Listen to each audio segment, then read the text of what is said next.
ভারতের রাজধানী দিল্লির যন্তর মন্তর সোমবার পরিণত হয় হাজারো শিক্ষার্থী ও তরুণ-তরুণীর বিক্ষোভস্থলে।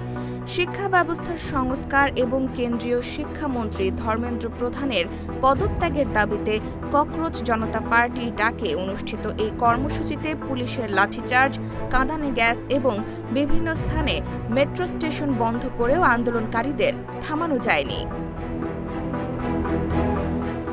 বিক্ষোভকারীদের দাবি, শিক্ষা সংকটের পাশাপাশি বেকারত্ব, মূল্যস্ফীতি এবং জবাবদিহিতার অভাবও এখন তরুণদের প্রধান উদ্বেগ। আন্দোলনের মধ্যেই সরকারের সঙ্গে আলোচনা হলেও এখন পর্যন্ত মূল দাবিগুলো মেনে নেওয়ার কোনো ঘোষণা আসেনি।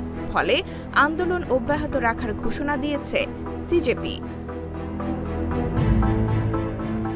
স্বাধীন সাংবাদিক স্মিতা শর্মার মতে, এই আন্দোলনের সবচেয়ে বড় দিক হল এটি অনেকটাই নেতৃত্ব নির্ভর নয়, বরং সাধারণ শিক্ষার্থীদের স্বতঃস্ফূর্ত অংশগ্রহণই এটিকে শক্তিশালী করেছে।